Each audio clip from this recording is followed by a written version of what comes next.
One-party Democrat rule for the past 2 years has resulted in an all-out assault against our kids, unnecessary restrictions, and left-wing, politically driven censorship.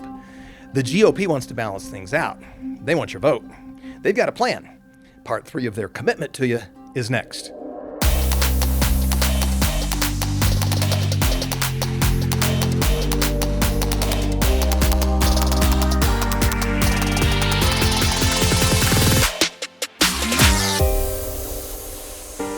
Hey, welcome back to the Farah Show, where we talk about culture, politics, and leadership from the perspective of freedom principles.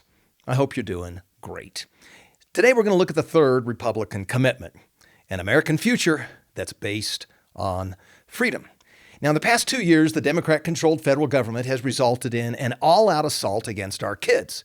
I mean, whether you're talking about the girl who's demoralized because she has to compete against a boy in sports, or a Marxist cram down of immorality, and even promotion of gender change by a guest teacher in early grades, parents should have a right to direct the destiny for their kids, and students should have a fair shot at a solid education.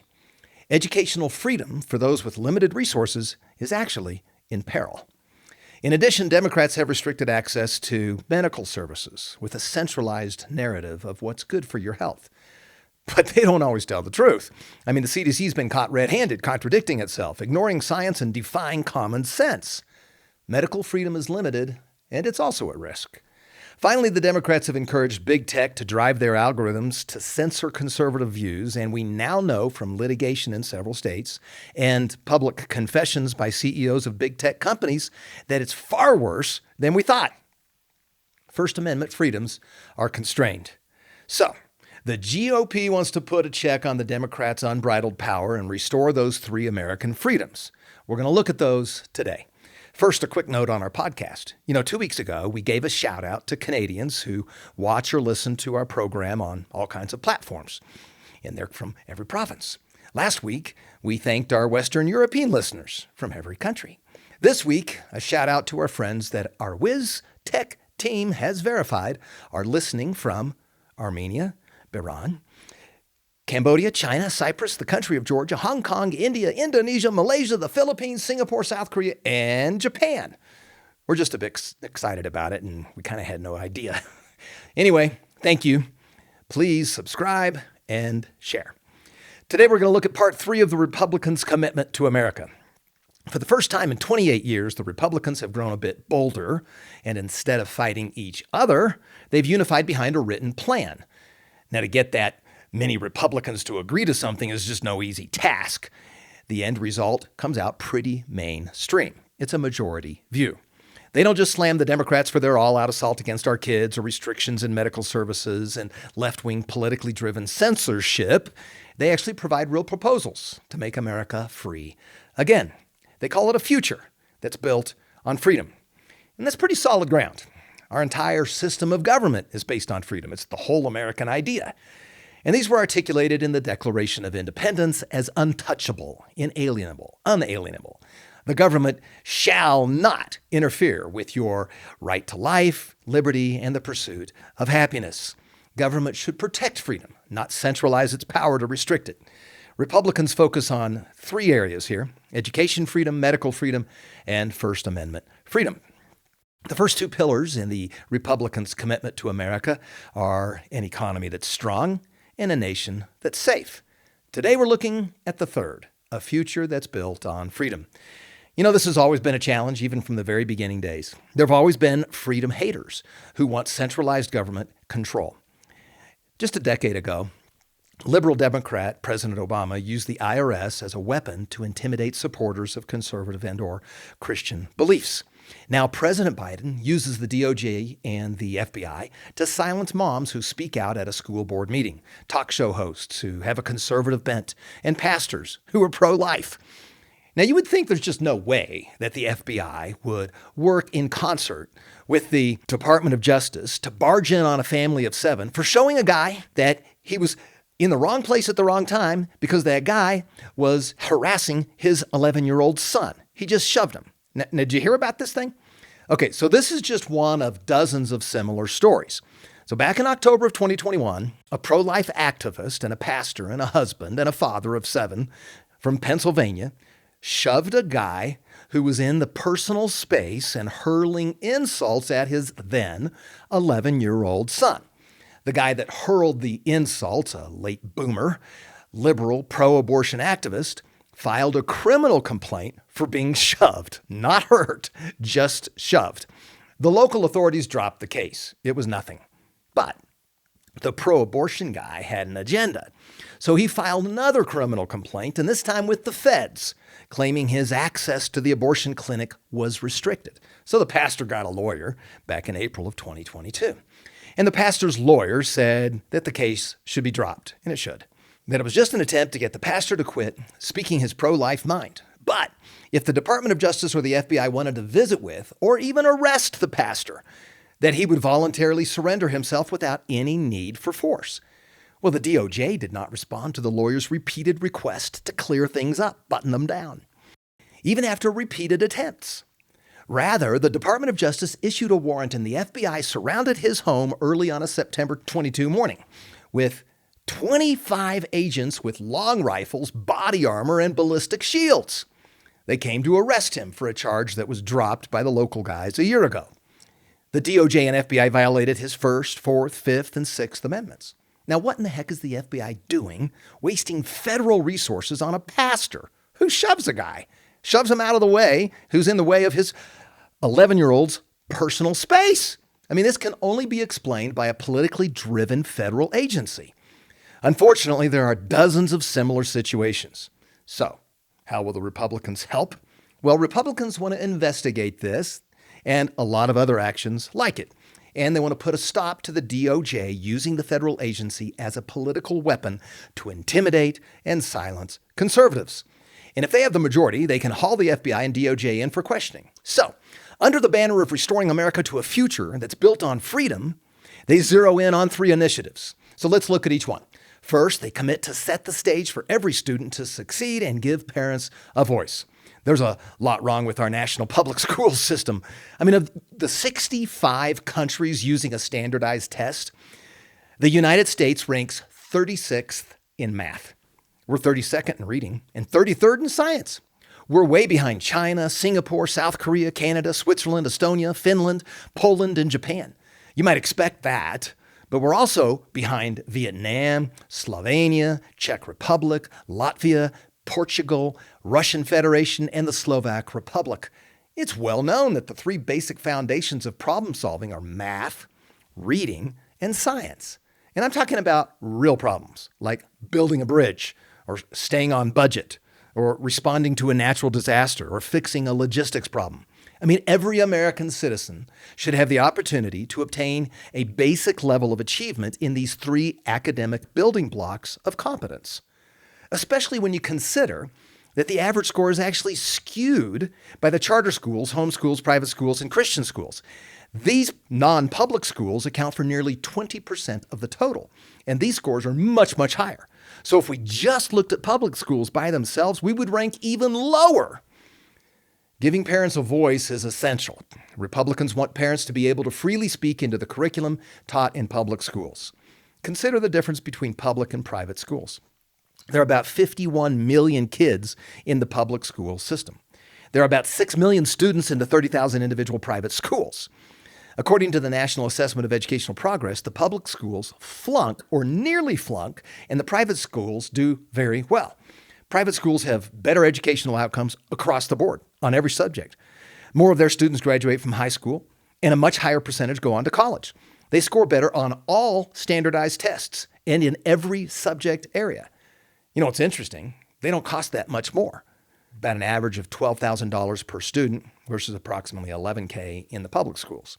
Public schools just get funded by taxes versus obviously privately funded for the private and the Christian and other parochial schools.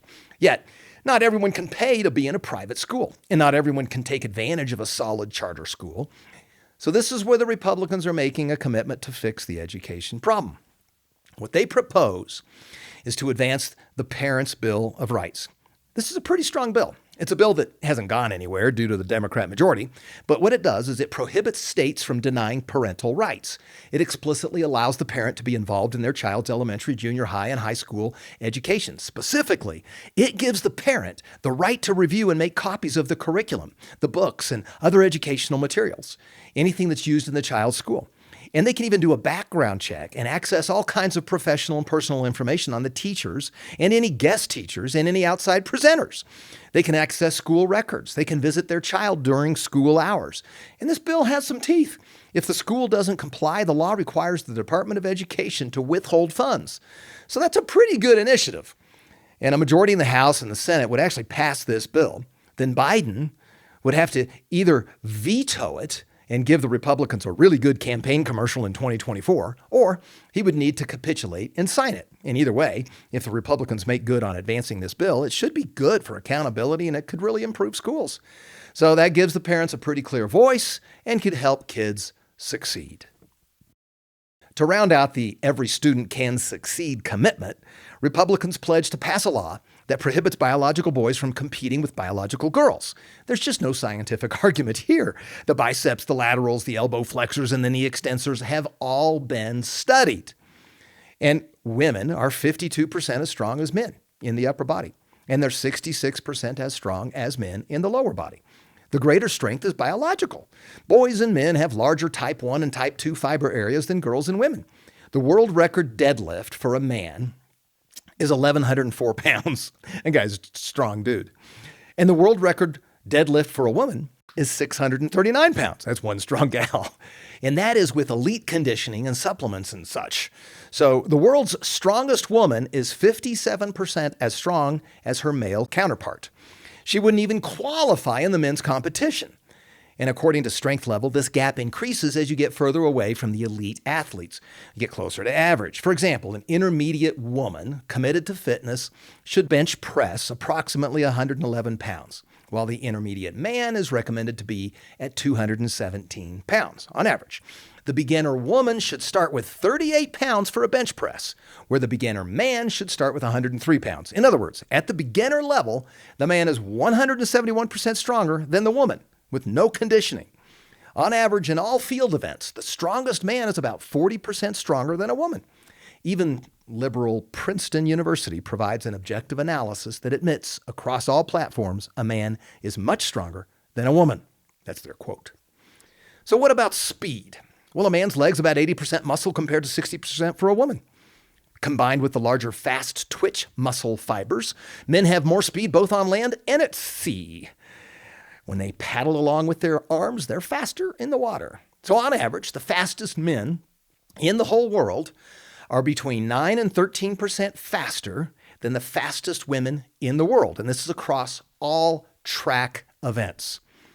And the top men swimmers are 12.3% faster than the top women swimmers. And that's just in the areas where they both compete in. But let's go to the 1,500 meter swim. In the 1,500 meter swim, the fastest woman would still have 170 meters to go after the fastest man would already be finished. And maybe that's why in the 1,500 meter race, that is only available to men. And this gap also widens as you move away from elite athletes. It just isn't fair to our daughters for them to be required to compete with boys. It robs them of earned success. It's ridiculous. So this common sense initiative also already has a bill. It's been read twice in the Senate, but again, without a majority, it won't go anywhere. The title of the proposed law is Protection of Women and Girls in Sports Act. If it's passed, it would make it illegal to allow a male to participate in an athletic program that is designated for women or girls. The definition of gender is pretty clear. It's limited to that at birth based on reproductive biology at birth. In other words, it's not based on what's in your mind or what you've been convinced to think or what you've been groomed toward, but it's who you are biologically at birth. This bill will likely pass with a majority in the House and the Senate, and maybe by enough to provide an override, or at least an emotional override, to the veto. So, giving our daughters and nieces a shot at success in the sports arena is a pretty good reason to vote for the commitment to America by the Republicans. So, That's how the Republicans plan to support educational freedom. They call it a way to make sure that every student can succeed and give parents a voice, and that's good stuff. Now to their second initiative, medical freedom. And they frame it up as a way to achieve longer, healthier lives for Americans. Honestly, at first blush, that sounds a bit pie in the sky, but let's hear them out. First, the problem is bigger than I thought. You know, the U.S. life expectancy has actually dropped to the lowest since 1943. The second issue is that Democrats have a drug takeover scheme that would reduce innovation. And third, health insurance inflation is double the average of overall inflation. So Republicans want to fix this. So is it really pie in the sky? Well, some of these proposals that Republicans have could only get enacted with a huge majority and probably a Republican president, but nevertheless, they have proposals and these bills are already in place. For example, they propose a more personalized approach to healthcare. The current Democrat solution is driven by bureaucrats and insurance companies. The Republican plan is to empower the patient and his or her doctor to drive the solution. Democrats want to force every American into a centralized one-size-fits-all government-run program. And even those with employer-sponsored coverage would be driven into this plan. They want to shove everyone into Medicare or Medicare equivalent. Well, the Republicans have a different plan. They want to give the American citizen a portability component. You can take it with you from job to job. You can personalize your health care. You pick your plan and you pick your doctor. Well, the second thing the Republicans want to do here is lower prices. Well, how can they do that? Well, primarily through transparency, choice, and competition. These are things that have proven to work. On transparency, when pricing is revealed to all, it just lowers costs. For example, if one hospital is charging $5,000 for a hernia and another is charging $10,000, well, you can decide where you want to go. And the guy that's charging too much, his price is eventually going to come down. On choice, they propose that the three federal plans of Obamacare, Medicaid, and CHIP should be handled very differently. Instead of being centralized, they want to send the money to the states to allow them to innovate and create incentives for the programs to improve for their citizens. And they want equalized tax treatment, the Republicans do. That way, private insurance or an individual ministry sharing program will have the same benefit as a government program. Imagine that. And this would kill the government's distortionary effect that has kept healthcare costs unreasonably high. So the third area is competition, and they propose reduced regulatory barriers and the ability to cross state lines. Now, this is just common sense. I mean, prices stay artificially high when only a few select companies are allowed to compete in a given state. So if you combine all three of these things, and if you combine all of these initiatives, the American citizen will be rewarded for good decisions. For example, you already get a much lower price on healthcare if you check off certain healthy behavior boxes and you're part of one of the private policies. That person should not be penalized and put in the same pool as the guy who does not live healthy. So, Republicans believe these medical freedom proposals will also have a long-term benefit and help Americans achieve longer, healthier lives. So that's two of the initiatives. You got education freedom, you got medical freedom. The final initiative is to reassert First Amendment freedoms, primarily the freedom of speech. They focus on big tech as the tool used in concert with leftist government. Big tech has censored everyday Americans who have conservative views. They've created an ideological echo chamber. Big tech have also exploited children with addictive elements to their apps. There's just something wrong when kids spend an average of 7.5 hours per day in front of a screen. When do you have time to go out and develop and play and jump around on the jungle gym and all the stuff that we had when we were growing up? Anyway, let's shift to the political side of the equation. Did you know that 70% of Republican campaign email goes straight to spam? And you might be thinking, well, so what? I don't care. But only 10% of Democrat campaign email goes to spam.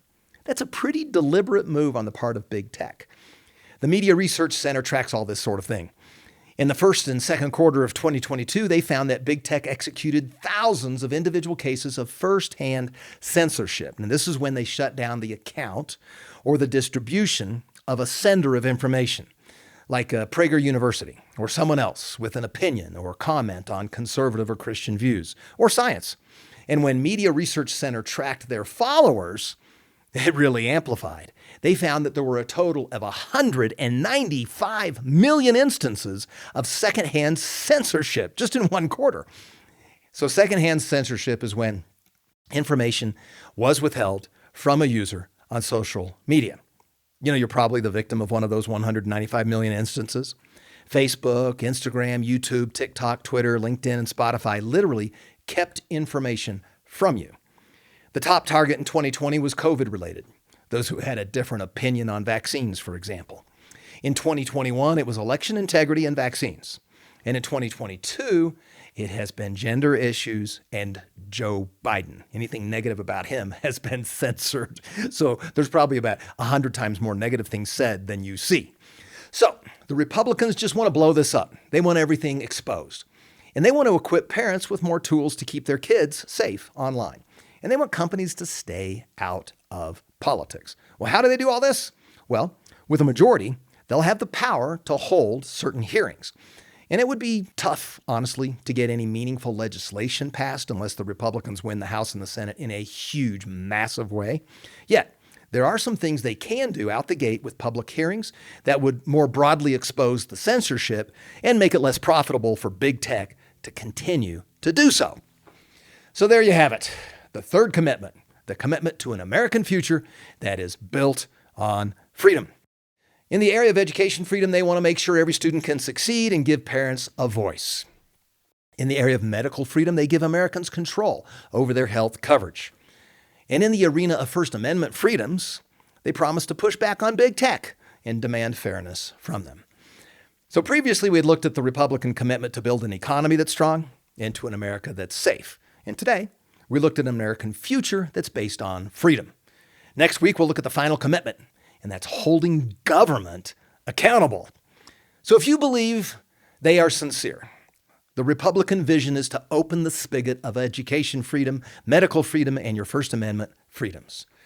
Yeah, you know, the Democrats say if they win in November, they have a vision too. And their vision is to teach your kids how to be Marxists and introduce massive gender confusion to young developing minds. They want total control of how you take care of your health and total control of health information, your health information. They want to funnel you into one centralized government health program. They want to continue to work unfettered in concert with big tech to censor you and to endeavor to manipulate you and intimidate you toward a leftist ideology.